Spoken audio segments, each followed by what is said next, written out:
Okay, today our tour of Europe takes us to two countries, Romania and Hungary in southeastern Europe. Though they are neighbors, their course through the Holocaust will be quite different, as we'll see. Romania sticks out as a very singular case in terms of the Holocaust in Nazi-occupied Europe for two reasons.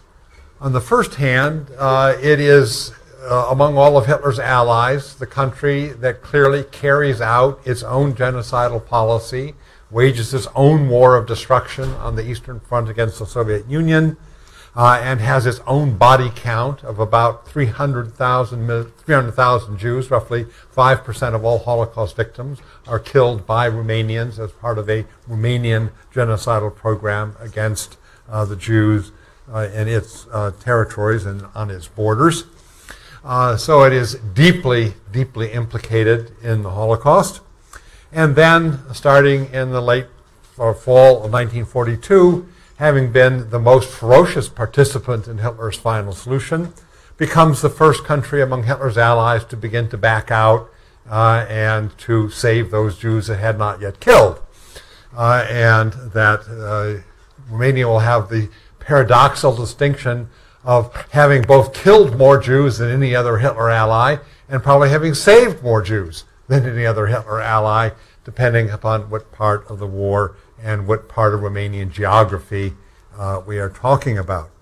So it's a very complicated and paradoxical story, and to make one's way through it, it does require a lot of background and a lot of geographical distinction. So it is, as I say, a very complex story, so do bear with me as we try to unpack all of this so it makes some kind of sense. Before World War I, the Jews of Romania basically were unemancipated and were not assimilated, treated very much as a alien minority within the borders of pre-World War I Romania.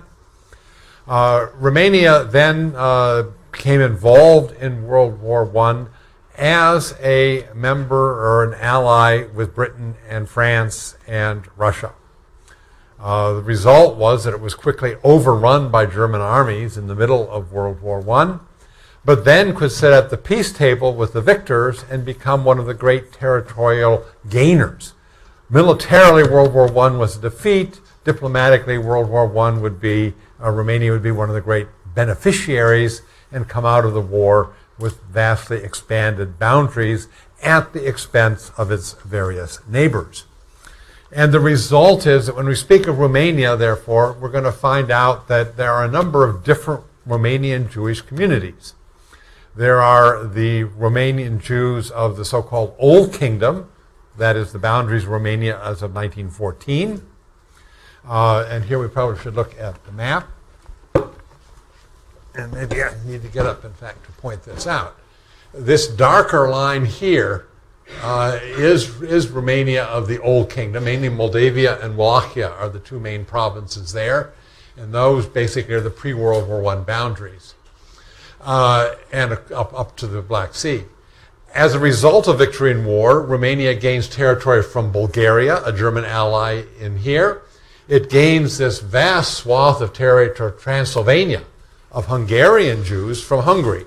Austria-Hungary, of course, fell apart and is divided up into various small countries, and a swath of at least mixed population, but the Jews there, mainly more Hungarian-oriented, are falling under Romania. The territory at the top, Bukovina, was not part of Hungary, but part of Austria within the Austro-Hungarian Empire, and is German-speaking Jews.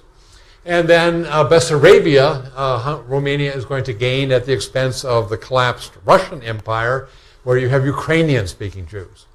So here's a country that after World War I is going to have old Romanian Jews, Hungarian Jews, German Jews, Ukrainian Jews, 4 different Jewish communities, all within one country, that are going to suffer different fates. And that, therefore, as I say, it is a tremendously complicated story. Some of these communities will be almost totally destroyed, and some are going to survive almost intact, so that Romania, in the end, is both a perpetrator and ultimately, in the end, a protector of those Jews still alive as of the fall of 1942. At the peace conference, the Jewish community of old Romania, in fact, went over the heads of their own government, appealed to the Versailles Treaty Conference, where the settlement was being made up, and basically pleaded with the Allies that if Romania was going to get so much benefits out of this, they had to at least ensure that Romanian Jews receive some kind of emancipation, some kind of treatment, a decent treatment. And indeed, at the peace conference in Paris, a minorities treaty was one component of the overall settlement. And those countries, in a sense, that came into being or gained great benefits, such as Poland and Romania, had to sign a treaty guaranteeing the rights of the minorities living within their new boundaries. So for countries like Poland that are recreated after World War I, Romania that are more than doubled in size after World War I, this came with a caveat that their sovereignty in effect would be encroached upon because part of the conditions of this new treaty settlement from which they benefited is that they had to promise to be good to the minorities within their new nation states, that they would treat them give them citizenship and basic rights, and could simply exclude them as alien populations.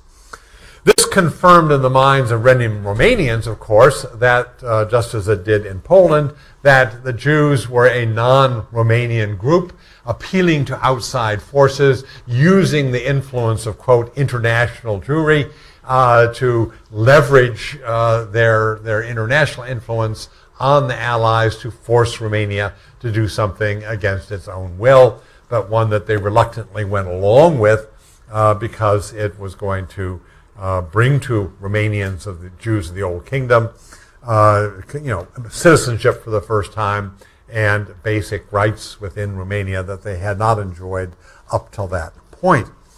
So the treaty settlement is both a great benefit to Romania territorially, but comes with what many Romanians viewed as a slight on their honor and sovereignty in terms of a minorities treaty, which is they have to sign as part of getting all the other benefits, and which then is used to stigmatize the newly emancipated Jews in Romania as proving that they really aren't true Romanians, that they really are basically outsiders using outside influence to leverage their situation within the new and expanded Romania. Romania itself will be bordering, of course, on the Soviet Union. So one obsession of Romania in the interwar period is the Bolshevik or communist threat. Romania was able to gain territory from what had been Tsarist Russian territory, the province of Bessarabia, that they incorporate into Romania, and that in that province of Bessarabia were many Ukrainian Jews that had been much more sympathetic to the communist cause in the Russian Civil War as opposed to the white or anti-communist cause, which was almost always also very conservative and very anti-Semitic. And so here again, Romania welcomed gaining Bessarabia, but viewed the Jews of Bessarabia with high suspicion as being Judeo-Bolshevik, as being communist sympathizers, and a very suspect population in their midst again. In that sense, then, the minorities question, and particularly the Jewish question within Romania, is a kind of ticking time bomb in the interwar period.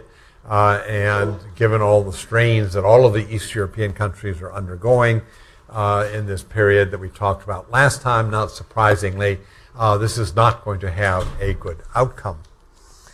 Within Romania also, the country is initially a parliamentary government. It gets itself a constitution and a parliamentary government, part of Wilson's Making the World Safe for Democracy, sponsoring not only new nation states in Eastern Europe, but sponsoring democratic governments in those.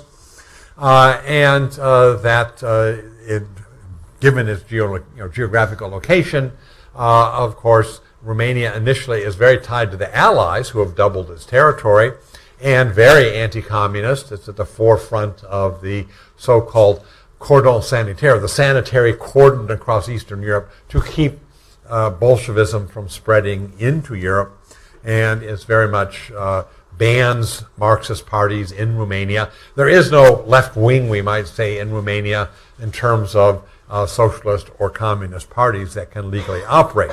So it has a democratic form of government, but does not have a left wing that can operate legally within the country.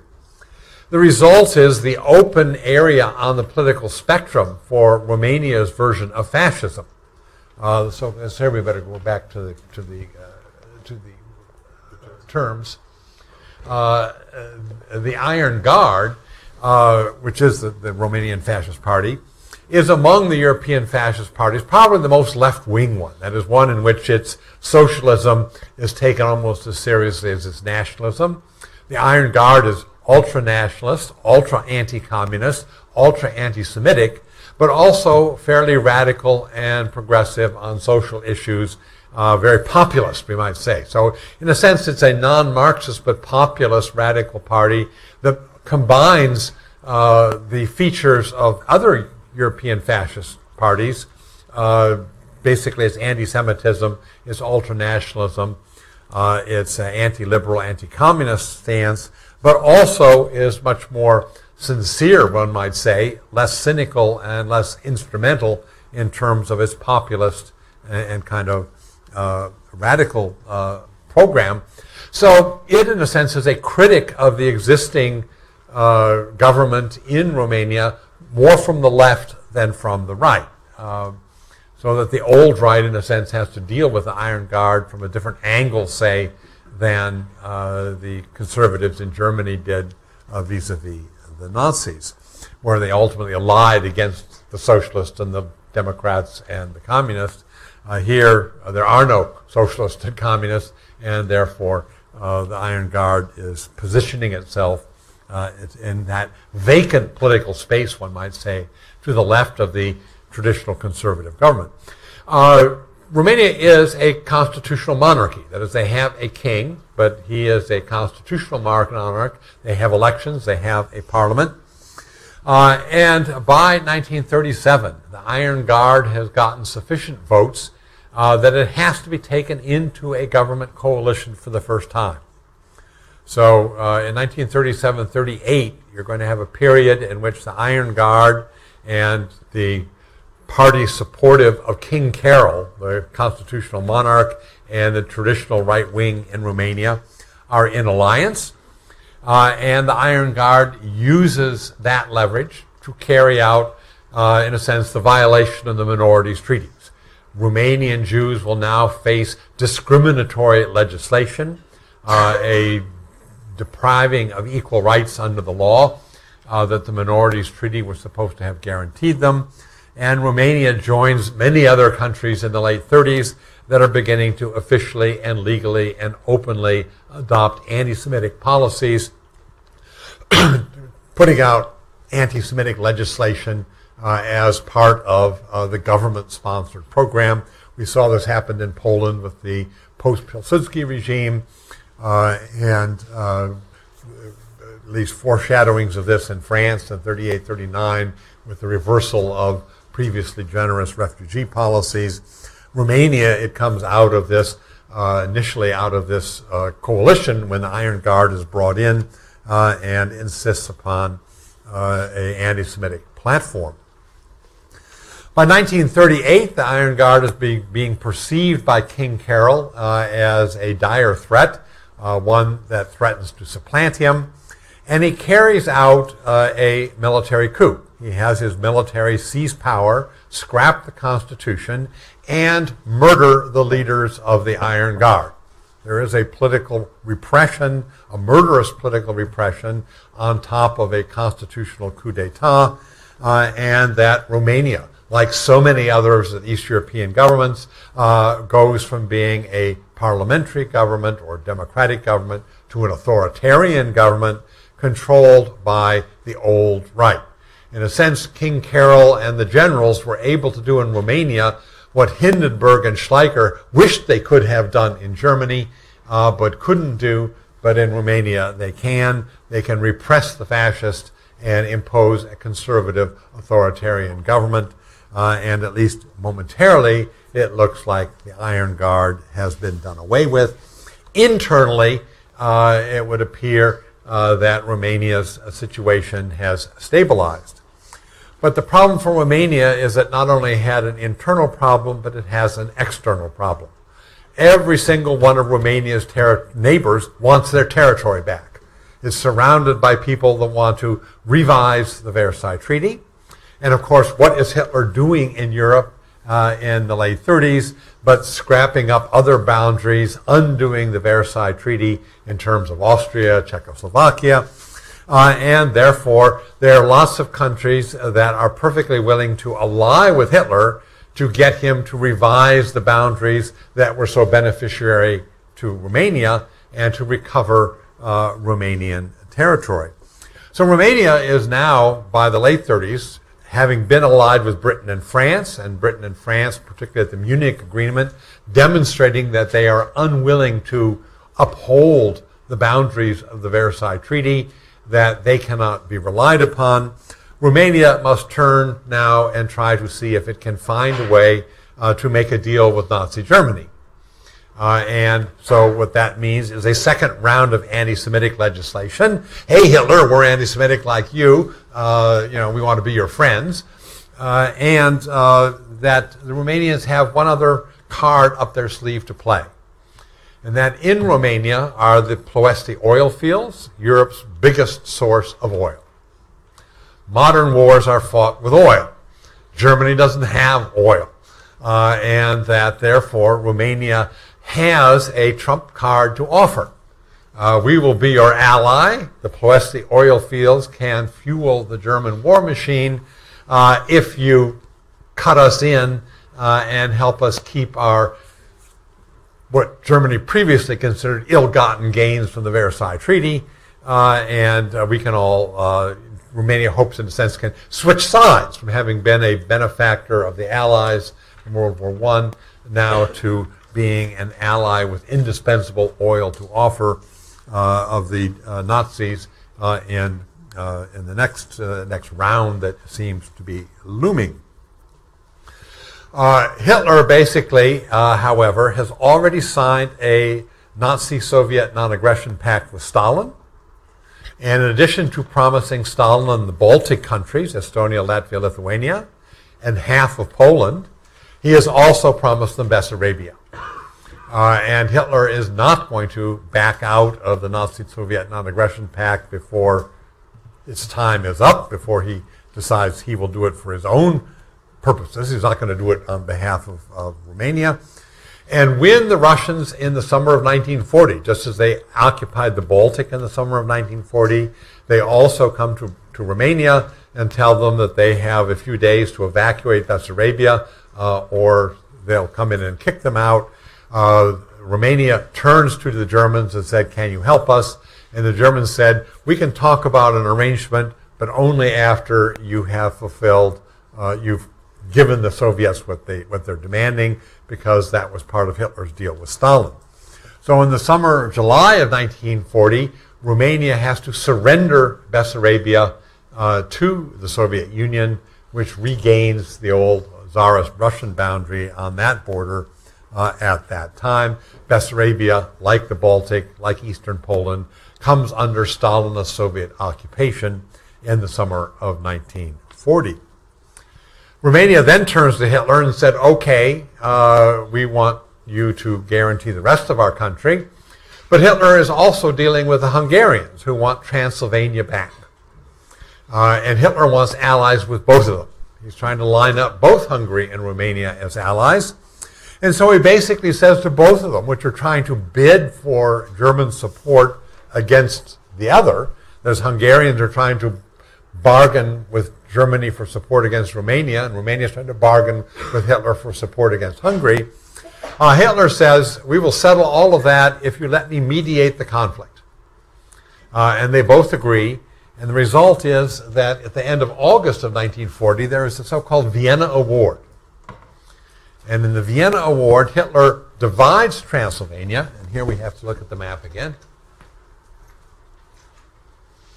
And northern Transylvania, the territory there, is returned to Hungary, but southern Transylvania remains as part of Romania.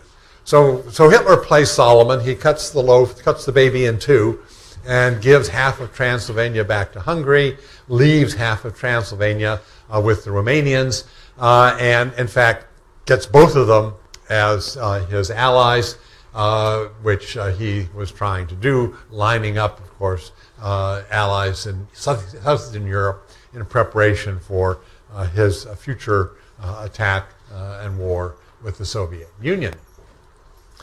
The loss of northern Transylvania is sufficient that King Carol, the authoritarian, no longer constitutional monarch of Romania, but the now authoritarian monarch of Romania, basically becomes so unpopular he has to abdicate. And the new government that the Germans, in a sense, push and that will come in will be comprised, and here we have to go back to the term, sorry, will be comprised of the pro-German, oh, don't I have it on there? Oh, good grief. I'm missing an important term. No, it's not there. But in any case, it's a man named Marshal Antonescu, Antonescu.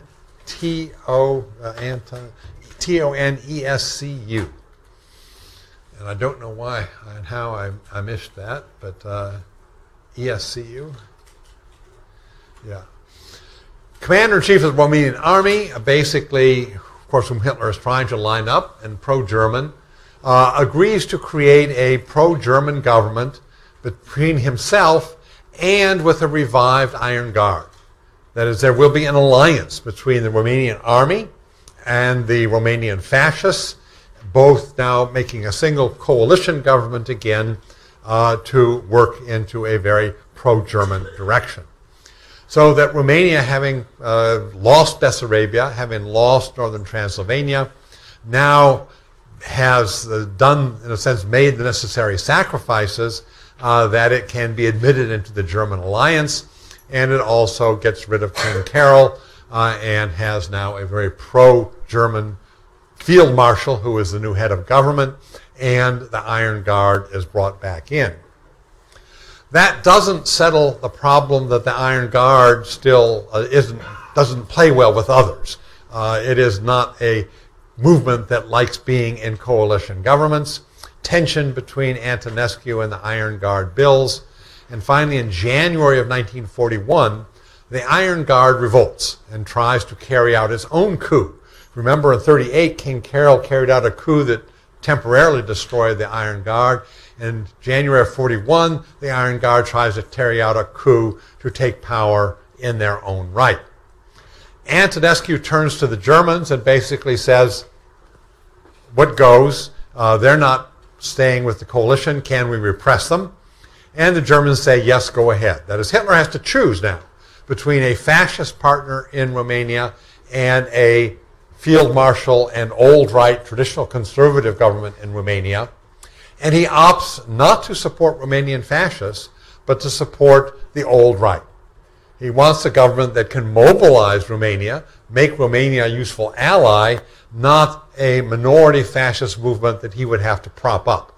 And that turns out to be not untypical of Hitler, that given a choice between a minority fascist regime and a more broadly supported conservative regime, the former of which would require German input, and the latter of which can be a valuable ally in a sense, providing Romanian output, he opts for Antonescu, gives the nod, Antonescu can repress the Iron Guard, which he does. The only catch is that the Germans allow the Iron Guard leadership to flee to Germany, where they in effect put them in a safe house and hold them over the head of the Romanian government.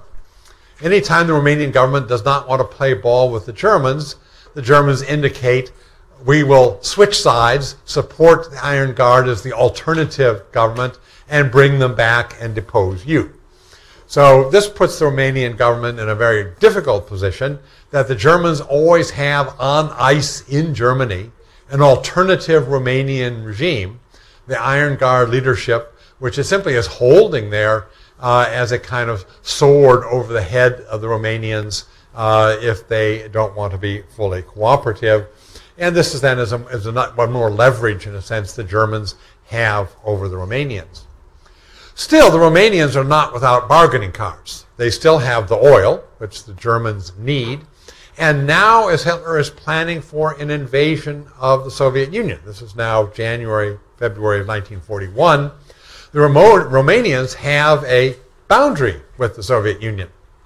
And if Hitler wants to stretch the Russian armies to the fullest extent and invade over the broadest front possible, he wants the Romanians both to give him the territory from which the Germans can stage an invasion, but he also wants the Romanian army to be part of that invasion, vastly increasing the number of German troops in the field. So basically, a new deal is made. Antonescu will become an ally of Hitler in Barbarossa.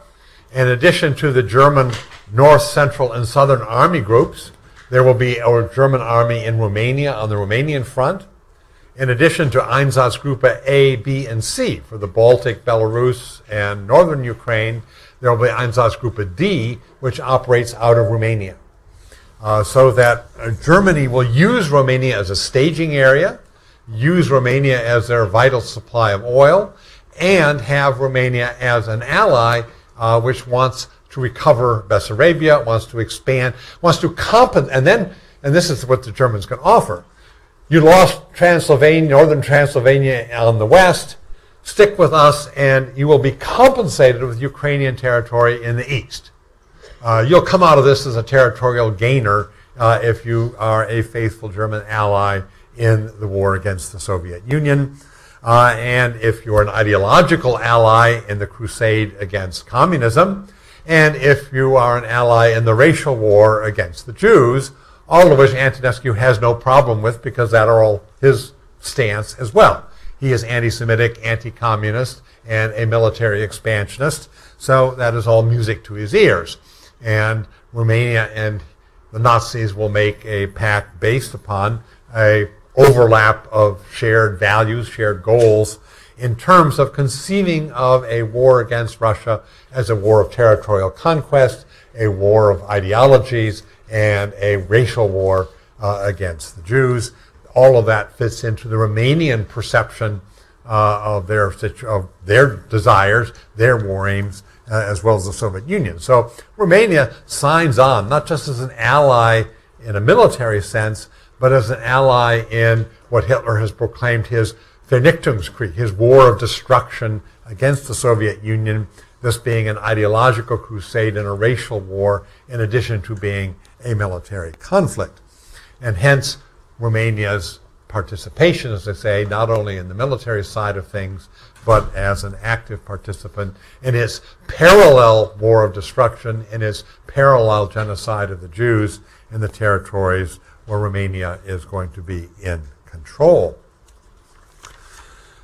So that is in a sense the situation looming then in the spring of 1941 as Hitler and Antonescu move closer together and basically work out their common agenda for the coming war that they are going to launch on June 22nd, 1941, Operation Barbarossa, in which the Romanian front will be one of the four fronts, north, south, central Romania, on the whole eastern boundary. This is also, however, going to have, as I say, implications for the different Jewish communities that are under Romanian control. Northern Transylvania has been given back to Hungary. We will get to their fate later. They are going to suffer the fate of Hungarian Jews and be part of the Hungarian story. But the Jews of Bukovina, Bessarabia, and certainly the Jews of the Ukrainian territories that Romania conquers and is given as a result of allying with Hitler are all going to have their own versions of the Holocaust. It begins, in fact, even before the invasion. As the Germans line up on the frontier and the Romanians are lining up on the frontier, and here we need to go again to the terms, in the city of Iasi, where the armies are staging, the Romanians begin to carry out a very fierce pogrom. And it was sufficiently disorganized that nobody was counting bodies, and the number of Jews killed in the Iasi pogrom varies greatly, but roughly about 4,000 are killed. Many just shot in the streets. Some put on what were called death trains. They were packed in train cars as tight as they could, sealed up, and they just drove them around the country till virtually everybody in them was dead, and then dumped the bodies. So it was a very brutal and extremely ugly and very public affair, but showed, in fact, Romania was going to begin killing Jews even before the firing on the border began. Immediately after, when the German and Romanian armies proceed into Bessarabia, Antonescu adopts and did this, referring to his previous conversations with Hitler, exactly what had been prior Nazi policy going into Poland, and that is expulsion and decimation. The Bessarabian Jews are treated as Judeo-Bolsheviks. They're treated as people who had sympathized more with the red as opposed to the white side of the Russian Revolution, and it was proclaimed they had all, generalizations are not are common, had all welcomed the Soviets back into Bessarabia in 1940. They had all become communist allies. They were all traitors, and therefore they had to be ethnically cleansed from Bessarabia and driven to the east. So the Bessarabian army, the Romanian armies coming into these territories are carrying out massacres and expulsion. Their people are being rounded up and driven to the border, as well as many of them simply being shot on the spot. The German reports on what's happening here are interesting. They don't protest the Romanian killing of Jews, of course, but they protest just how unsystematic, how untidy, how unorganized the Romanians are. They're shooting Jews, but they're not burying the bodies. They're a threat of epidemic because corpses are rotting everywhere, and they're taking no sanitary measures to do this in a clean way. So you get in the German documents this kind of sense of, we civilized Germans know how to carry out a genocide. These primitive Romanians do not, and isn't it a pity that they can't kill Jews in a sanitary and clean way and are endangering public health in the process. So the Germans look on this, you get this kind of mixed reports in the German documents of what the Romanians are doing, but one also gets a sense of the utter horror of what's going on publicly in front of everybody that is there. The Romanians begin driving people to the border of Bessarabia, and attempt to drive them over the Dniester River into the Ukraine. And this territory to the east of Bessarabia, and here we need the map again, up here was known as Transvistria, the far side of the Dniester River that was previously Ukrainian territory of the Soviet Union. And the German army in the Ukraine says, good heavens, no. The last thing we want is Romanians driving Bessarabian Jews out of their own occupation area of Bessarabia into our occupation area where we will be stuck with these terribly impoverished, many of them now because of the hardships they've gone through, diseased, unhealthy. What are we going to do being the dumping ground of Romanian expulsions? Antonescu complains, but this is what Hitler told me I could do. This is what the Germans have been saying they're going to do. This is the policy, decimation and expulsion. And in the end, Hitler has to intervene. I mean, you have this ugly scene on the border. The German army, or the Romanian army, is pushing Jews across the river. On the other side, the Germans are pushing them back. And you have this shoving match in which, of course, the Bessarabian Jews are caught in the middle, in which each side wants the other territory to be the dumping ground for the Jews, not their own. And finally, it has to go to Hitler, and he agrees that he will give more territory to the Romanians. And here we have to go back to the terms again. And so Transnistria, in the so-called Tagina Agreement, Transnistria, that border strip of Ukraine, is given to Romania as an occupation zone and explicitly allowed as a place to which they can dump their Jews. They can drive the Jews of Bessarabia. They now add the Jews of Bukovina.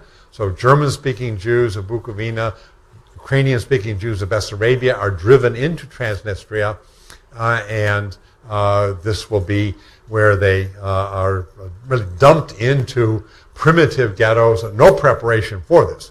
So ad hoc ghettos and refugee camps kind of spring up. It is a place where disease and hunger are rampant. It's not quite like the POW camps in which the millions of Soviet prisoners of war perished, but it isn't far from it in terms of the terrible living conditions in Transnistria.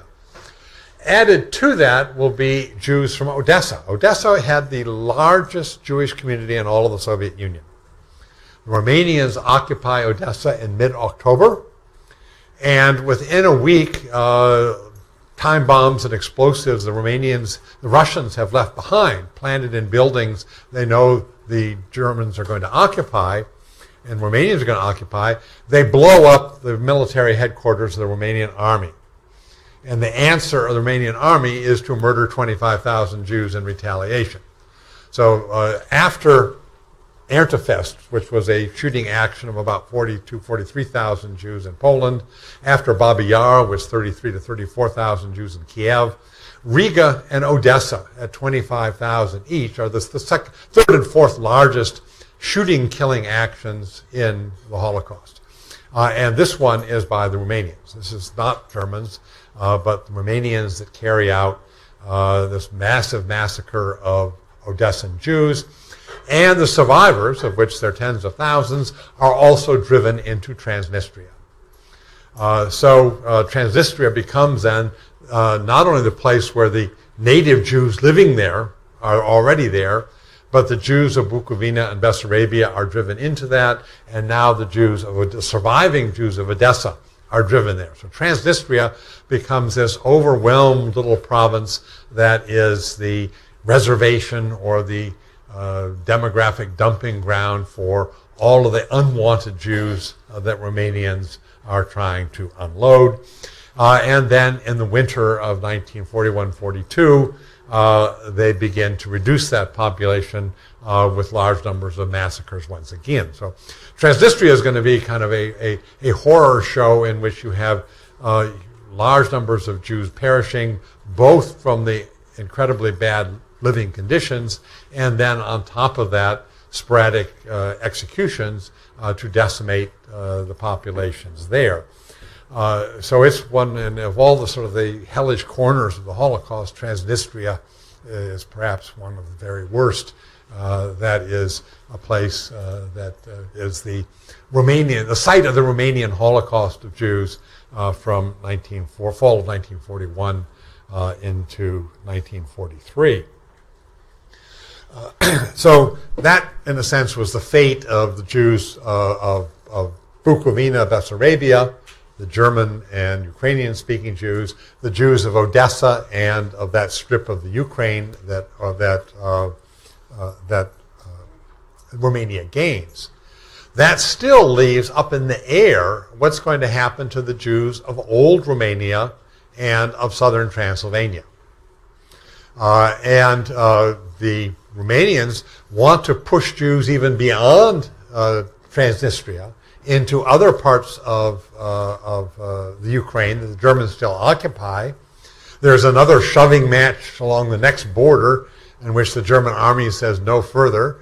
And the Germans come back to the Romanians and say, just be patient. We'll take your Jews off your hands.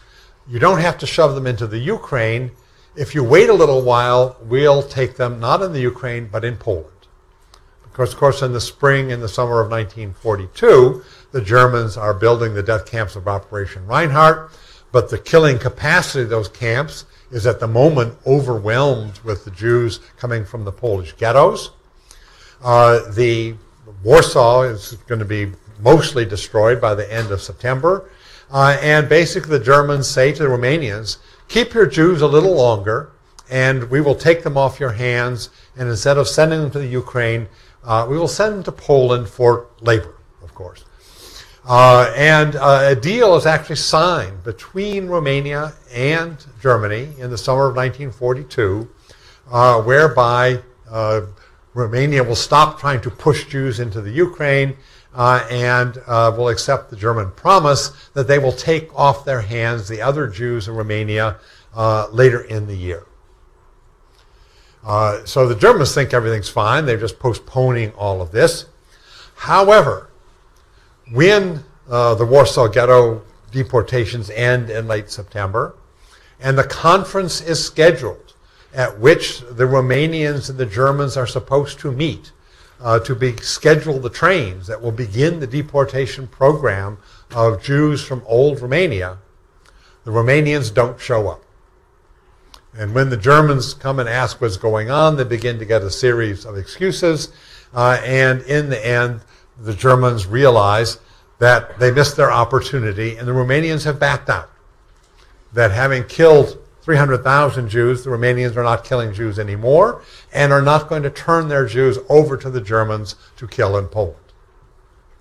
What happened? Why this reversal? This is the first time in which we get an ally of Hitler, particularly one that had been so murderous up to this point, turning around and reversing his policy, and now basically protecting his remaining Jews and refusing to give them over to the Germans, even though they had agreed to that in the summer of 42, no longer willing to do that in the fall of 1942. I think a number of factors came together. One is that by late September 1942, Marshal Antonescu, who may have been a horrible person but not a stupid general, was beginning to realize that German victory in the East was not a done deal. The Germans had bogged down trying to take Stalingrad. By early September, they're into the city, but they are totally stalled. They can't quite finish that off. The chances of them going on and taking the rest of the Ukraine and knocking the Soviet Union out of the war in the 1942 campaign has vanished entirely. And that Antonescu realizes now that he better begin to hedge his bets. And that the Jews he has in Transvistria that are still alive, and the Jews of the Old Kingdom, in fact, can, if they're useful bargaining tools to ally with Hitler by promising to kill them, they might be useful hostages to bargain with the Allies if you have to switch sides and you have to get out of this war sometime in the future if the Germans are not going to win. So suddenly, Romanian Jews have a use for Antonescu they didn't have before. They become, in a sense, a potential asset rather than a liability, and that he is going to at least put things on ice. He is at least going to freeze the situation, stop killing Jews, not turn Jews over for deportation to Poland until he gets a better read on how things are going. And of course, what happens in November of 1942 is the great Soviet counteroffensive pincer movement around the German forces in Stalingrad. On one side of that line is being held by the Romanian armies, which are absolutely decimated. the Romanian armies are almost wiped out in the area in the Stalingrad battle. Romanians suffer huge losses, and that surely was sobering enough to Antonescu that he is confirmed in his suspicion that Romania may have gotten itself into a war on the wrong side, and that he may have to find his way out of this. So certainly the military, if Antonescu was beginning to get suspicious by late September, by November, the Romanians have suffered devastating defeat. By the end of January, early February, of course, the Germans have surrendered in Stalingrad and suffered their first catastrophic military reversal. So the changing military tide in the fall of 1942 is probably one major factor. The Germans had put the Romanians off, thinking that time was not an issue, and it turns out that they were in a race for time. Their maximum leverage existed while they were winning, and that leverage begins to evaporate when winning is no longer a sure thing. But there also is a domestic side to this as well, and that is the mobilization of some opposition in Romania, particularly on behalf of the Jews of the Old Kingdom, who had been part of Romania for many years earlier, were not foreign Jews added to Romania as a result of the Versailles Treaty. They're not Ukrainian-speaking Jews or German-speaking Jews, that these are Romanian-speaking Jews. In a sense, they're Romania's own Jews as opposed to some foreign Jews. So many of the Jews in the Old Kingdom are connected to Romanians. They have friends and allies to mobilize. And indeed, there is pressure upon the Romanian government in the summer, fall of 42 not to go through with the deportation program. That some of the political leaders are mobilized to do this. Two elements active in this. One are the Jews themselves, and the Jewish leader Filderman, we'll talk about in a second, and other people who are trying to prevail upon Antonescu to not plunge Romania further into its implicated or position. Also, the Romanian churches. Angelo Roncalli, the future Pope John the 23rd, this is part of his papal nuncio territory. The Archbishop of the Transylvania territory, southern Transylvania, Hungarian areas, and others do lobby the government. And so here's a case where, unlike elsewhere, and we'll talk about the role of the churches in another lecture, play a positive as opposed to a neutral or negative in terms of coming to the defense of non-Christian populations, of the Jews of Romania. And so that there's an internal lobby. And one of the leverages they have, if Romania does not want to be seen as a craven subordinate country, then certainly Romania shouldn't be doing things at Hitler's behest that Hungary won't do. Hungary is always the great rival of Romania. The Hungarians, as we'll see next hour, are not deporting their Jews. And if Romania wants to look like a sovereign country, then it shouldn't deport its Jews until Hungary deports its Jews. And so that example is used. And finally, in a rare case, and we'll talk more about American diplomacy later too, Cordell Hull, American Secretary of State, is one of the rare occasions where he intervenes and sends messages to Antonescu appealing that they not carry out the deportations. And so there was a number of pressures from churches, from political leaders, and from the United States that impacted Antonescu as well, or at least we assume so. We know it was exercised. We assume it had some impact on him. So the result is, in fact, that Antonescu does back out, and as Germany's military situation deteriorates, there is an ever decreasing prospect that the Germans will be able to force Romanians to do this. Obviously, like in France and elsewhere, you cannot round up Romanian Jews without Romanian police and Romanian army doing it. The Germans have no way of entering the country and doing this on their own. and that if the Romanians don't play ball, the Romanian Jews, remaining Romanian Jews, will remain basically safe. Certainly one aspect of the story that it will also make Romania quite different was the very assertive and aggressive role that Jewish leadership in the country took. The head of the Jewish community in Romania was a man named Filderman, and he began, in a sense, his political career as the leader of Romanian Jewry by going to Versailles and lobbying for the Minorities Treaty. And his lesson, in a sense, was the way you got things done was by confronting and demanding and being aggressive, not by petitioning and trying to play the role of the so-called court Jew, seeking favors from the government. You get in there and you fight for them and use whatever leverage you can. So the political culture of Romanian Jewry, in a sense, had been a combative culture, one in which they had fought for and aggressively gained the rights they had in 1919. They don't take the stance that, we shouldn't rock the boat. That might cause us to lose things we used to have. What they have, they had gained by struggle, and they have no compunction about lobbying and aggressively mobilizing others in Romania to support them and to engaging in a fairly aggressive stance in representing the Jews of old Romania. So Filderman is very different than many, as we'll see, the Jewish leadership in other countries in Europe, and it comes out of a very different background, where, as I say, his inauguration, his initiation into politics was one of great self-assertion, willingness for confrontation, and to fighting for what he had gained so far and not being afraid to confront authority.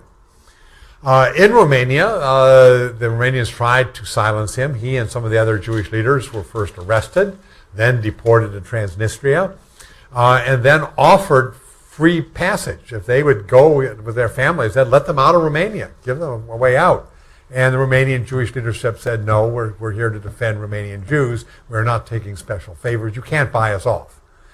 So the attempt to split Romanian Jews by providing a special deal for Filderman and those around him failed, and they could never find substitutes who had any kind of authority within the community to replace them. They ended up having to deal with Filderman even when they had him in exile in Transnistria, and then had to, in fact, allow him to come back.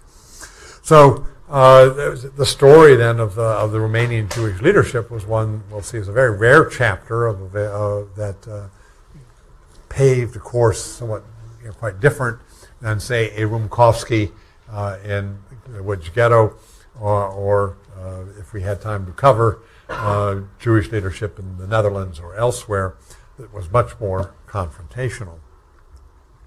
So the outcome then, as I say, is ironically Romania in the Old Kingdom, the Jews remain, the whole Jewish community is basically intact, survives the war, even if the communities of Bukovina and Bessarabia and the Ukrainian borderland are decimated, and even if the Jews of northern Transylvania who are returned to Hungary will be the first victims of the Hungarian Holocaust, which we're going to turn to.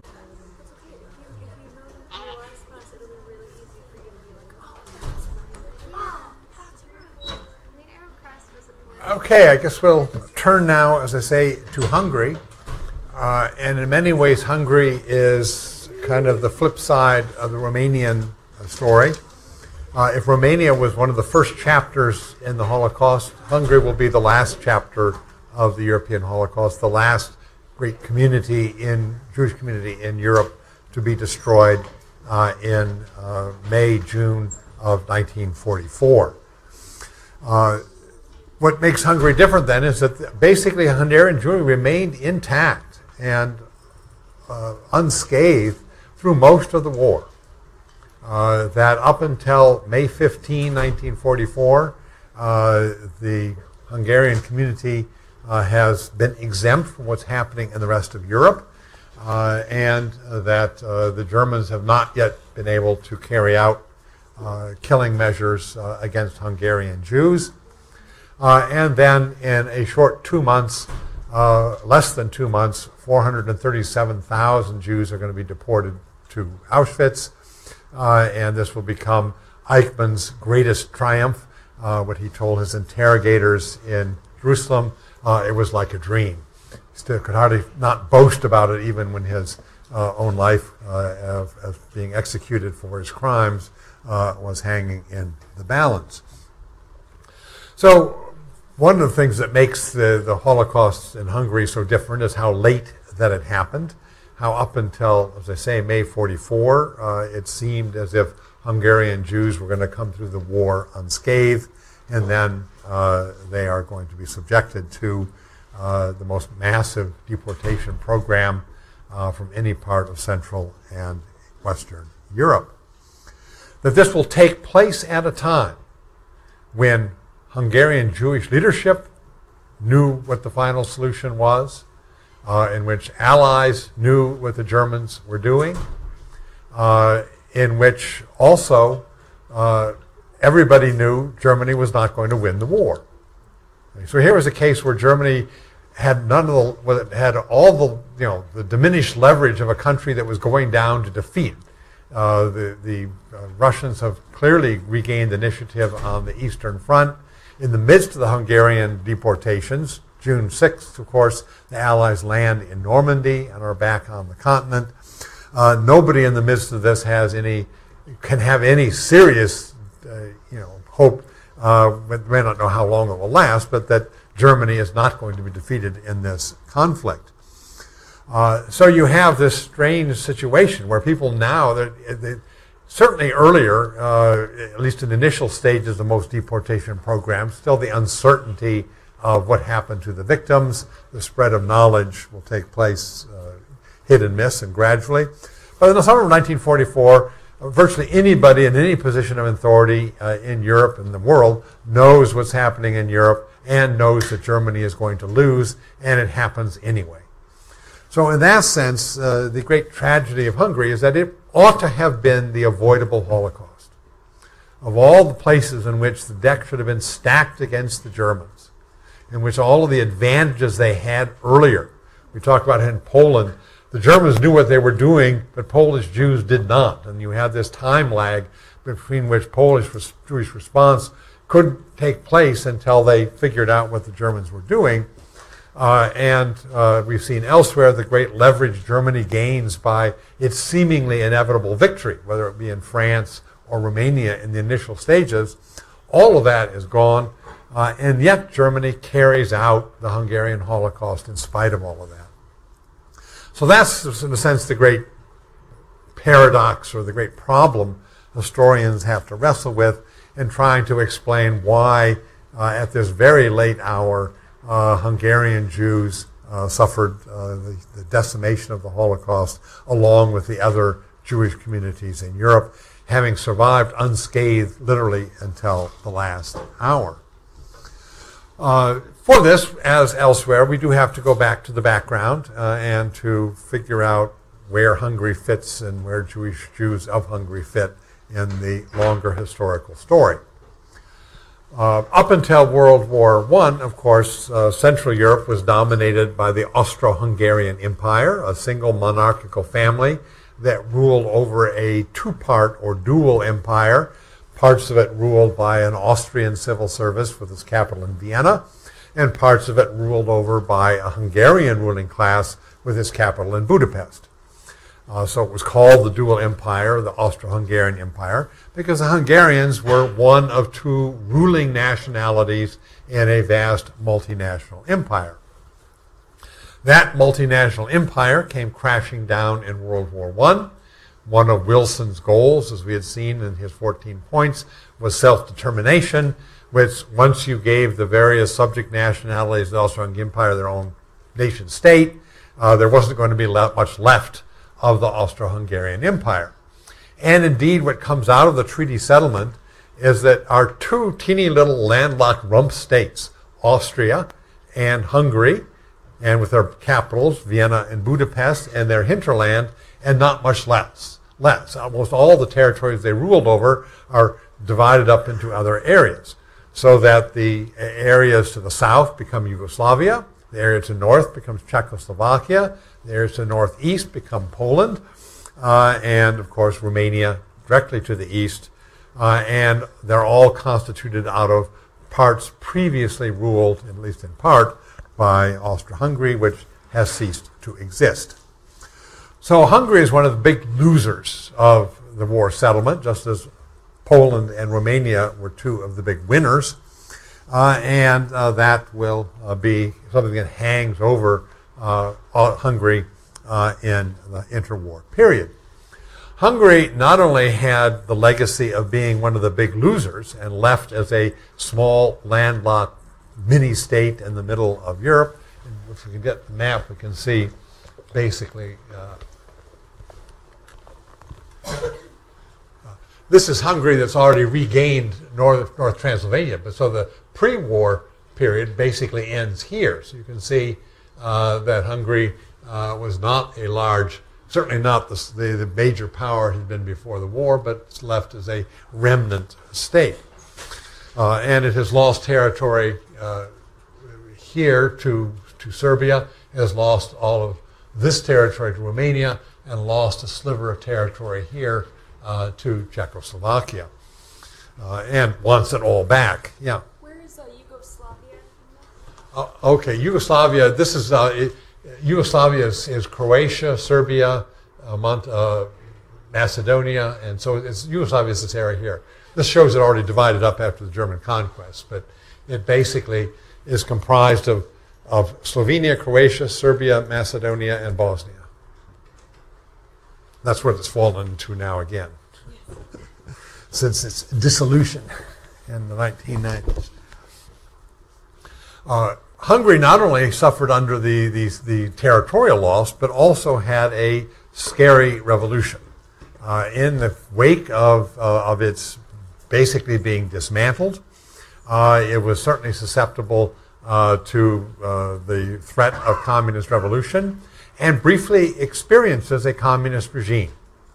Returning POWs of the Austro-Hungarian army that had been captured in the war, had been in Russia, had become Bolshevized, converted to communism, come back to Hungary, and they set up a communist regime, the head of which is a man named Béla Kun. And so there is a brief communist regime in Hungary that is a frightening experience for the old upper classes and others, until the Hungarian army, Béla Kun, basically does not last long, and there is a counter-revolution that, with Allied support, that in fact deposes Béla Kun. He flees back to Russia, where I think Stalin kills him in the purges, but that was a later story. But in any case, the Béla Kun regime was a communist regime that was short-lived. Béla Kun, as well as some of his associates, were not only communists, but they were Jews. He was the perfect visible example of the, quote, Judeo-Bolshevik conspiracy. A prominent Jew communist in Hungary setting up a communist regime, having been converted and trained in Russia in the course of the Bolshevik Revolution there. So he was visible then as the archetype, in a sense, of the whole Jewish Bolshevik stereotype that threatened and frightened so many conservatives in Europe at this time. Leading the white or counter-revolution and taking power was a man named Horthy. He had been an admiral in the Hungarian Navy back when Austro-Hungary had a coast and had ships. Now, of course, it's landlocked and does not. But Horthy leads a counter-revolution which is ultra-conservative and also quite anti-Semitic because the Jews of Hungary are blamed for being communist because of Béla Kun. And so that the civil war and the counter-revolution that rages in Hungary has a very sharp anti-Semitic tinge to it, in which Horthy wins and establishes himself as the new ruler of Hungary. Technically, of course, Hungary had never proclaims this new government as still being a monarchy, that they're going to restore the Hungarian monarchy, but there is no king. So Horthy takes the title of regent. So you have this bizarre situation where you have a monarchy without a king, ruled by an admiral in a country without a navy. But that's part of the Hungarian story. So Horthy is in command in the 1920s. This is a country where, in fact, there is less democracy than in the other East European countries initially, because of the already savage repression of Bela Kun and the brief Soviet Republic. Yes. Would you mind going back to the terms page? Oh, Thank you. yeah. Okay. As elsewhere in Europe, there is also a fascist alternative to a right-wing government, and that is the Arrow Cross. So that Hungary has its own indigenous fascist movement. Its leader is a man named Szalasi, and he will play a role in this story throughout the period. But again, for the conservative government, then, it's not only threatened on the left, having deposed the communist regime, it's also challenged by a Hungarian fascist movement as well, that of Szalasi, and he is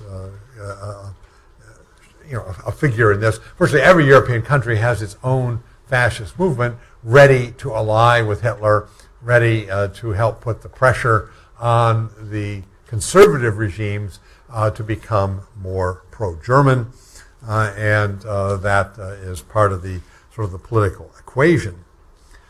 Certainly, once Hitler comes to power and Hungary now begins to see a realistic prospect of treaty revision, of boundaries being redrawn, the desire to get back some of its lost territories becomes stronger.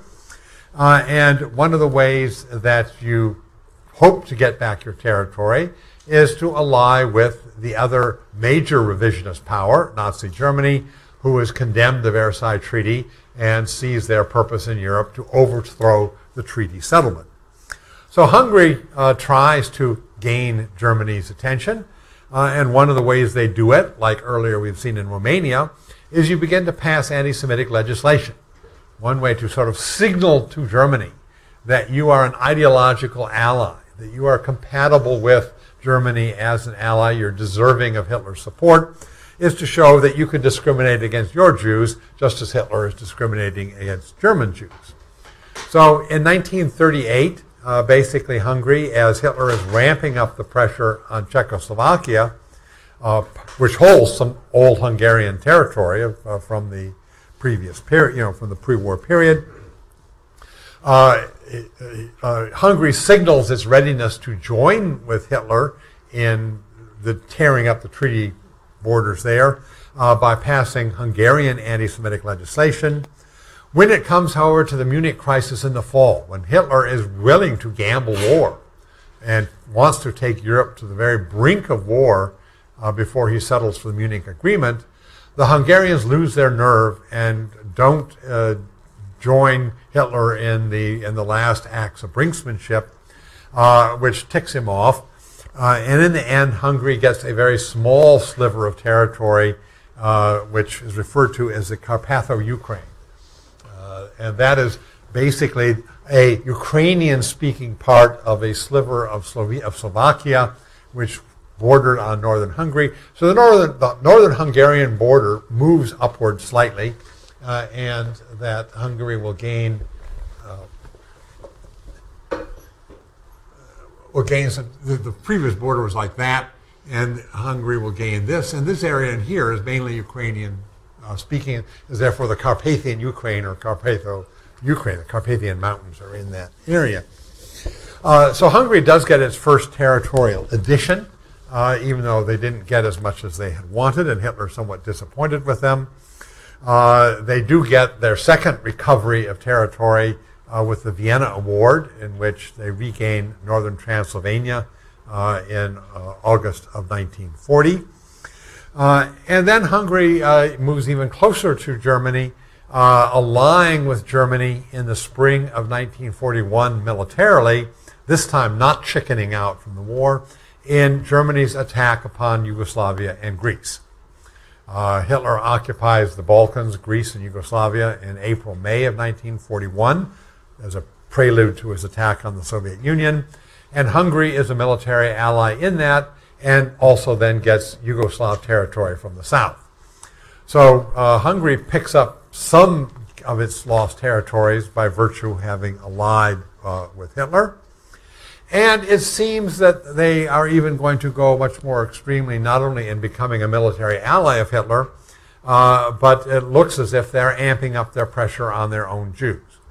More anti-Semitic legislation within Hungary, and in preparation for the Hungarian army to fight alongside the German army in the Soviet Union, the Hungarians introduced what was called the labor service. Jews will no longer be able to serve in the Hungarian army. They won't be allowed to carry weapons and wear the uniform. This is part of the de-emancipation of Hungarian Jewry. Instead, they will have to perform a compensatory military service by being drafted into the so-called labor service, where they will provide the grunt labor for the Hungarian army in the east. They will do the manual labor, building bridges, digging trenches, clearing minefields was a favorite because, of course, that is very dangerous, and do all the kinds of things that Hungarians don't want to do themselves, that they can use their Hungarian Jewish labor force for. So Hungary, in invading the Soviet Union, ensures, one, the Hungarian army is purged of Jews, and secondly, that Jews will have to do some of the most dangerous and lethal activities on the Eastern Front, and losses within the Hungarian labor service are very high, particularly in terms, I say, of minefields clearing and that sort of kind of thing. In addition, Hungarians round up foreign Jews who have fled into Hungary, particularly from the Ukraine and from Poland, have come in from the north. And Hungary had been in a territory that once things had gotten really bad, for instance in Poland, Polish Jews came south over the border. We had seen in Thomas Bloch's book how the goal had been for him to go from his hometown, Izbica, to Lvov, and then from Lvov he was going to go into Hungary, and that he couldn't get across the border, but many others did. What Hungary does in the summer of 1941 is round up all the Polish Jews that have fled into Hungary and shoves them over the border into the Ukraine, where Einsatzgruppe C carries out massacres of these Jews in August of 1941.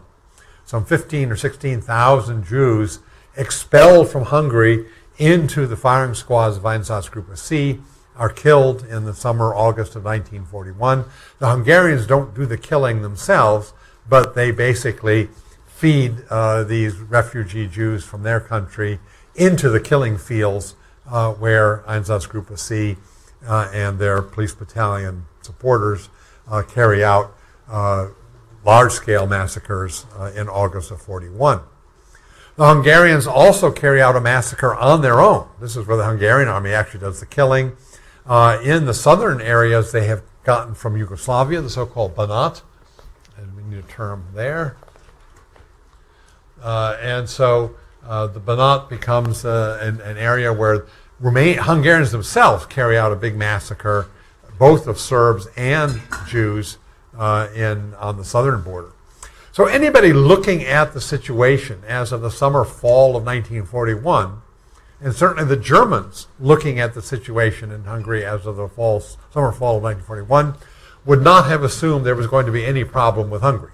Hungary seemed to be in lockstep, seemed to be doing all the preliminaries, and that certainly the Germans did not anticipate any kinds of problems in Hungary up to that point. That will change in the spring of 1942, when a man named Miklos Kálay becomes prime minister. And Calais becomes a figure that is read by different people depending upon what one's perspective is. On the one hand, he does in fact put through new anti-Jewish or anti-Semitic legislation in Hungary, amps up the confiscation of limitations, restrictions on Jewish property, increases the number of Jews in the labor service in terms of how old the men are, up to the age of 60 now that they have to serve. And so from the perspective of Jews in Hungary, he seems to be proceeding in the same path. For the Germans, however, there is a different read on Calais. Because while the Hungarian Jews can't know the Germans are now beginning to pressure Hungary to turn over their Jews, the Germans know they're doing it, and they're knowing that Calais is saying no. So Calais is playing a very difficult kind of game. He's trying to take the wind out of the sails of the Arrow Cross and do just enough to appear to be quite anti-Semitic, but on the crucial issue of doing what the Germans want to do in terms of turning over Jews, in fact becoming increasingly an obstacle to the Germans. And while in many Hungarian Jewish memoirs, Calais comes off as very negative, in the sense that the man who is preparing Hungary for the Holocaust, in German documents, he comes off as the obstacle, the obstructor, who is blocking the Germans from achieving what they want. And indeed, the pressure on Calais ramps up through 1942 and culminates in the spring of 1943 when Hitler and his foreign minister Ribbentrop come down to the border and summon Horthy to a conference where they begin to put even further pressure on Hungary to basically end their foot dragging and to get on with turning over Jews and progressing towards the final solution. And it's a document, in fact, which we have the transcript or the summaries of the 2 days of conversation between Hitler, Ribbentrop, and Horthy. Horthy basically begins, first of all, by saying, you don't need to lecture me. I've been an anti-Semite since 1921 when I chased out Bela Kun. I was a pioneer this long before you. He pulls rank on Hitler. I was doing things to Jews before you were even, you still were a minor politician in Munich. So I don't need the Germans to tell me how to discriminate against Jews. And that takes him so far. But then in the end, he sort of blurts out, I'm doing that. We're taking away their property. We're discriminating against them here in this way. What do you want me to do? To kill them? At which point Ribbentrop lays into a tirade. The Jews either have to be put into camps or killed. And Hitler then goes on to say the Jews must be treated like a bacilli. You must exterminate them as a health threat. And Horthy does not. Horthy does not accede to this. And then in the following month, basically in the Hungarian parliament, where he is giving a speech, Calais makes a public statement that Hungary could not possibly deport its Jews until it knew the fate of the Jews, where they were sent to, and that Hungary would not treat its Jews contrary to the precepts of basic humanity. Now, nobody said that in Europe in 1943 to Adolf Hitler, but Calais does. And the Germans basically are told that Hungary is not going to turn its Jews over to Hitler. They may discriminate against their own Jews by their own timetable in their own way, but that is not going to take the last step. It's not going to cross the red line of deporting the Jews to Poland or turning them over to Germans to be killed. And by 1943, of course, the Germans are in no position to do anything about that. With the war turning against them by 1943, you can get away with, in a sense, snubbing Hitler and stonewalling him, and German threats basically are not credible any longer, because the Germans are in no position to invade Hungary, occupy it, and impose the final solution at that stage, at least not until things become more critical. For Calais, however, he has two problems. Not only is he delaying the Germans and stonewalling them in terms of the deportation of Hungarian Jews, But by late 43, early 44, he perfectly understands the war is lost and that Hungary, like Italy, had done already. Italy in September 43 bolts the Axis, switches sides, and Germany rushes in and occupies northern Italy, and basically the Allies are left to slug their way up the Italian peninsula in a long series of very difficult, costly campaigns. Calais wants to get Hungary out of the war, wants to bolt, but without the consequences that Italy suffered, which is a German invasion and turning Hungary into a new front in which the war destroys the country he's trying to save. So he's taking secret conversations with the Allies, trying to figure out how this might be possible. Hungary's geopolitical situation, of course, far worse than Italy. Italy on the Mediterranean could have immediate access to the Allies. Hungary does not. The problem, above all, for Calais was the Germans intercepted some of his negotiations, realized what he was up to, and in mid-March 1944, Hitler decides the Hungarians have gone too far, and he now comes and issues a new ultimatum to Horthy, this time backed up with the threat that either Horthy accepts German military occupation and a German military regime, or ousts Calais and adopts a pro-German Hungarian government to which German advisors would be sent to look over their shoulder and to supervise everything they're doing.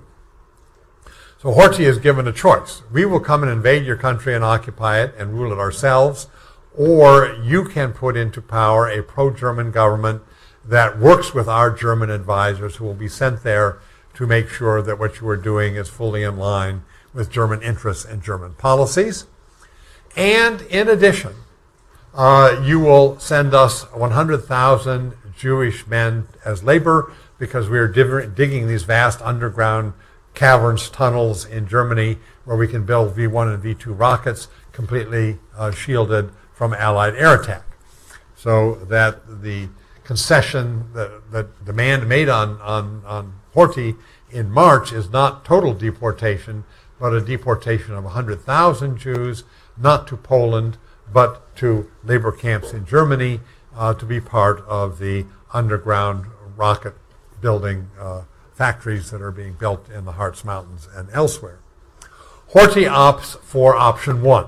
He will accept a pro-German government with German advisors. Calais flees to the Turkish embassy where he will survive the war, but out of power. And a new Hungarian government is put in, and flooding down to Budapest are carloads of German advisors who will now look over the shoulder of and supervise what their Hungarian counterparts are doing. One of those carloads is Adolf Eichmann and his staff of deportation experts that comes from Berlin to set up headquarters in Budapest itself, to supervise what the Interior Ministry of Hungary is doing in terms of Jewish policy. Eichmann will be one of the advisors to now supervise Hungarian policy of the new pro-German Hungarian regime that Horthy has had to accept in order to avoid German occupation. This begins the fatal chapter. And Eichmann now meets in March of 1944 with the Hungarian Jewish leadership in Budapest and basically gives them a totally phony, soothing speech of reassurance. Obvious at the date of the war, nothing is going to happen in Hungary similar to elsewhere. As long as you all obey German orders, as long as you are the conduit for German instructions, as long as you ensure that Hungarian Jews remain calm, as long as you assure Hungarian Jewry that there is no danger and there should be no resistance or no flight, going into hiding, if everybody basically follows orders and accepts their orders from the Hungarian Jewish Council, relaying those orders from Eichmann, then everybody will be safe. And that despite, of course, all the evidence that no one should have trusted anything any Nazi, much less Adolf Eichmann, had to say about the fate of Jews, the wishful thinking, the grasping at straws, the hope that in fact this is true, having lived in a sense a charmed life through the Holocaust so far, the sense that this can't happen in Hungary even though it happened elsewhere, in fact is the prevailing mood with which the Jewish Council in Hungary breathes a huge sigh of relief and does indeed accept that to follow that line, that they will comply with and be the conduit for Eichmann and the Hungarian Ministry of the Interior, which will now impose policies in line with German demands. And in fact, it is the ease with which this happens and the ease with which the Germans managed to find in the Hungarian Ministry of Interior murderous anti-Semites who are very anxious to do for the Germans what the Germans need in terms of manpower and can't do for themselves, that now convinces the Germans by late March they don't have to settle for 100,000 Jewish workers. That in fact, despite this late date in the war, despite the military situation, they could go for it all.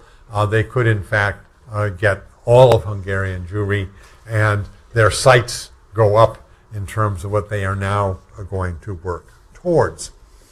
And then what happens now is very much dependent upon the cooperation of the Hungarian, pro-German Hungarian government and the illusions and wishful thinking of the Jewish Hungarian leadership. We will look later at the role the Allies played in all of this, because of course by now the Allies know perfectly well what's happening in Europe, and they are obviously going to be dictating much of the post-war settlement, so that the Allies' stance in all of this is not unimportant. But in terms of this issue of the avoidable Holocaust and the inevitable blame game that goes on with that, who was responsible for this catastrophe that ought not have happened, certainly the Hungarian collaborators are one group that receives, I think quite deservedly, a great deal of the blame. The roundup of Hungarian Jews will take place by Hungarian police. The organization of this on the local level will be done by Hungarian authorities. The grab for Hungarian Jewish property will go not entirely, but mostly to the benefit of Hungarians who will grab the opportunity, however briefly before there's a communist regime after the war, to enjoy Jewish property before they lose not only that but their own in the communist revolution in Hungary that will quickly follow. If ever there was a short-lived ill-gotten gains, it's the Hungarian robbing of Hungarian Jewish property before the communist regime robs them of all their property. But that is one, again, of the twists and turns that this story will take. So certainly the role of the Hungarians in this, providing the manpower and cooperation, collaboration, without which the Germans could not have done this, is a very important part of the story, and one increasingly in the rewriting of Hungarian history under the Orban regime in Hungary today is being erased.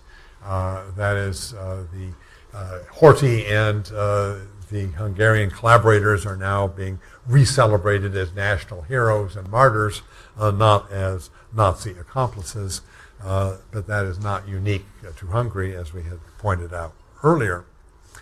A second target in the blame game is that pointed at Hungarian Jewish leadership.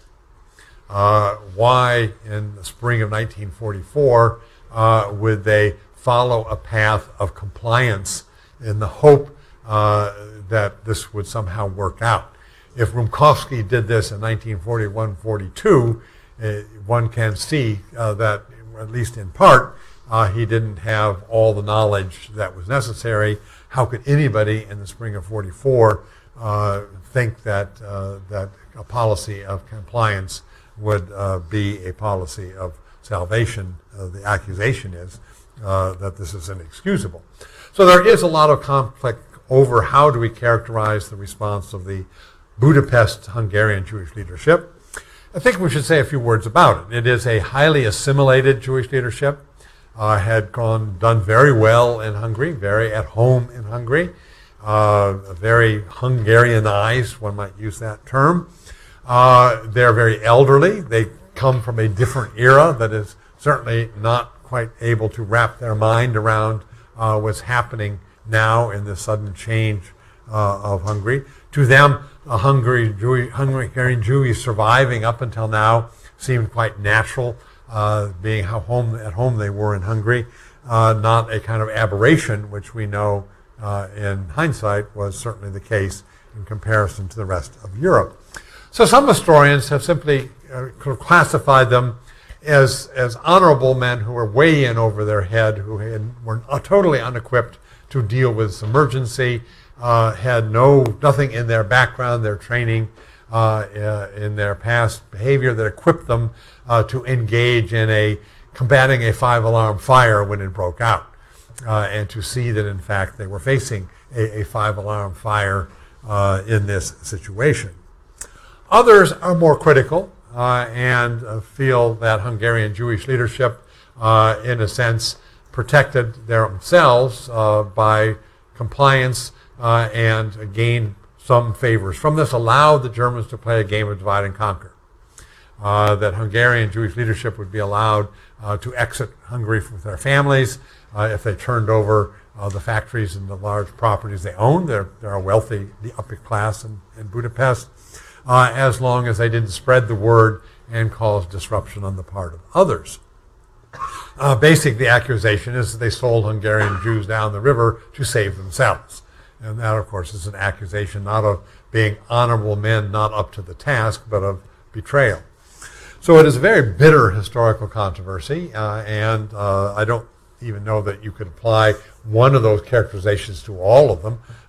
Some may apply to some and some to others. There certainly were some Hungarian wealthy Jewish families that turned their property over directly to the Nazis, who got it without having to let it fall into the hands of Hungarians, who were then allowed to leave. A few wealthy Hungarian Jewish families bought their way out, basically. And it is also the case that most of the Hungarian provincial communities, those outside of Budapest, did allow themselves to be ghettoized, did not told what the Hungarian leadership in the capital city knew about the deportations, about the death camps at this time.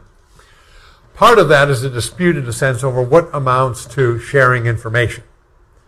Young couriers and people from the Hungarian Jewish youth groups did go out to different communities, did warn them not to accept ghettoization, not to comply with deportation, but were not believed. They didn't have the credibility that a young person like that would have needed to have, because there was not the authoritative statements of the Jewish Council behind them to vouch for and to back them up. So that many Jewish communities remained in ignorance, even in 1944, of what certainly Hungarian Jewish leadership was well aware of, and that is ghettoization was a prelude to deportation, and deportation to Poland meant deportation to death camps and gas chambers. So as I say, it's a chapter, we might say, that is still contested. And depending upon which historian you read, you will get very accusatory accounts, or you will get those that take a more contextualized, less accusatory kind of stance. What we do know is that between May 15 and July 9, 437,000 Jews from the provinces were deported. The Germans start in the Carpatho-Ukraine to deport non-Hungarian Jews. And of course the assurance is these are just foreign Jews we're getting rid of near the front. This is a military security measure. Hungarian Jews of the old Hungary don't have to worry. And of course once the non-Hungarian Jews are gone, they then move to Transylvania, and then after that they move to the inner Hungary in stages. All this is done in sequence. And by early July, all the Jews of Hungary have been deported, except those in the capital city, which is a very large and significant population. so that the bulk of Hungarian Jewry indeed is deported, as I say, in an extraordinary short period. This is when Auschwitz is so overwhelmed by incoming transports that the crematoria are breaking down. They resort back to what was done at Operation Reinhardt, open pit burning, because the crematoria cannot keep up. Reopen bunkers 1 and 2, the peasant huts that they had transformed into the first gas chambers before they built the big complex of gas chambers that are, the ones that are most famous. And Auschwitz, was just at total maximum capacity, being overrun with this unprecedented flood of deportees coming in over these several months. Within Hungary itself, given in a sense, the abdication of the traditional Jewish leadership, the Hungarian Zionist group, the old group was very assimilated. We don't want to leave Hungary. We're not going to Palestine. Our home is here in Hungary. But the Zionist Hungarians, those who felt that the ultimate goal was to move back to the historic Jewish homeland, did decide to break away and to pursue their own course. And as we have seen elsewhere, one tactic that Jews had found useful was bribery. That Germans were so greedy, so anxious to enrich themselves, that if you could fill German pockets, you could find some sort of clientele that would be susceptible to Jewish influence. And so a man named Kastner, the head of the Hungarian Zionist community, opens negotiations with Eichmann to see, as he put it in his post-war accounts, to save what could be saved, to deal with the devil in order to try to save a remnant. First of all, as a kind of trial run, for $1.6 million, Eichmann agreed to a single transport of somewhat over 1,000 Hungarian Jews to go to Switzerland. That Kastner could choose who was on the train. About a quarter of those Jews were family and friends and people from his own hometown. The other 750 from other groups, kind of like Schindler's List. Who gets on the list? This is not a pleasant task to do in such a situation. But the train does depart and is held up for a while at the sort of exchange camp in Germany, and then does reach Switzerland. So over 1,000 Kastner Jews are saved in that way. And more negotiations, and it's agreed that 7 trains will go not to Poland, but will be sent directly to labor in Germany without selections. What was happening is the Hungarian transports were going into Auschwitz, where the workers were being separated out and often sent off to Germany to work in those underground factories, and roughly 2/3 of the people coming in, women, children, old people, whatever, were being gassed. Somewhere between 25 and 33% would be sent off to labor. Kastner arranged there would be direct transports of Jewish labor into Germany, not via the death camps, not with selection. And most of those people survived. 7 trains, 18,000 people were sent, and most of those Kastner Jews survived as well.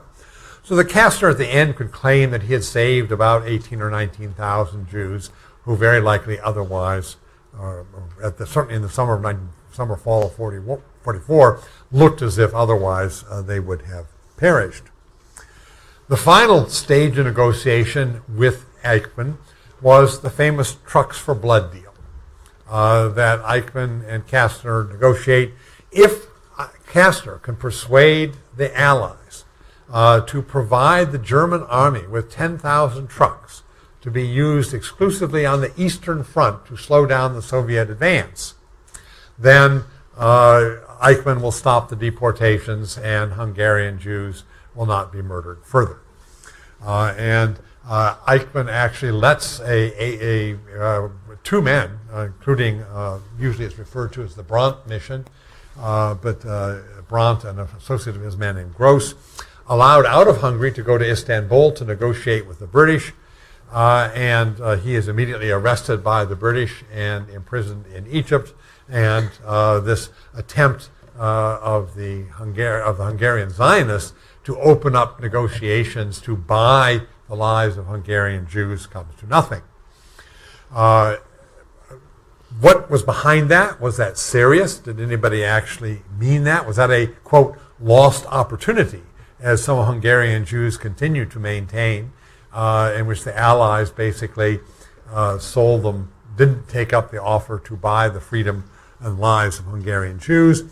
Or was it a ploy? We don't know. But there's a number of reasons, not mutually exclusive, for why Eichmann would have floated this idea.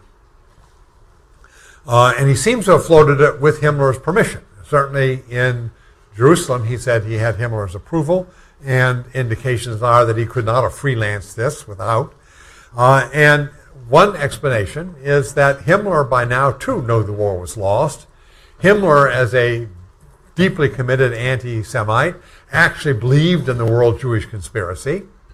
How were you going to contact if you needed to make a separate peace? You couldn't talk to Roosevelt and Churchill. You had to talk to the world Jewish conspiracy puppet masters who were pulling the strings and go over their head.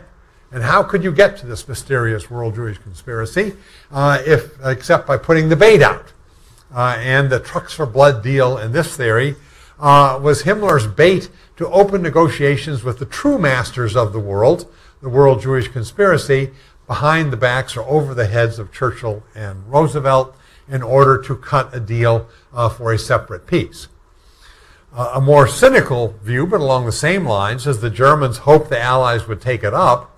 They would then immediately spill the beans to paranoid Stalin to say, look, the Allies are not their faithful allies. They're trying to cut a deal for Germany to switch sides. They're ready to give military equipment to Germany to stop you. And that Germany's one hope of surviving the war was that the Stalin-Roosevelt-Churchill alliance would fall apart, and that Stalin would back out and, like in 1939, cut his own deal when he felt that he didn't have loyal negotiating partners on the other side. So this view is not that Himmler was looking for the world Jewish conspiracy, but looking to see if he could get the Allies to take the bait, and then to find a way to Stalin by virtue of betraying those negotiations and splitting the alliance and picking up Stalin on the rebound. That strikes me as a somewhat more realistic and more probable explanation of this. In any case, they never came to anything, as I say, because the British, following the Allied common policy of unconditional surrender, and were not going to do anything that would allow the Germans to leverage apart the Allied alliance when it was on the eve of victory. So that part fell apart. In any case, then, the deportations, however, come to an end in Hungary on July 9th because Horthy finally calls for a halt of Hungarian cooperation. Without Hungarian police, the Germans cannot deport Hungarian Jews. The last police units are heading for Budapest, about to open the last chapter of deportation, when Horthy actually calls a halt to this. And by now, Germany, with the Russians invading nearby Romania, the threat of a military takeover and pursuing this is not possible. And Horthy gets away with it. The deportations come to an end. They will not be resumed. Why that happened, I don't want to go into now because we're almost at the end. So I will briefly finish off on Thursday why and how the deportations halted, crucially in early July, and then we will move on to Italy.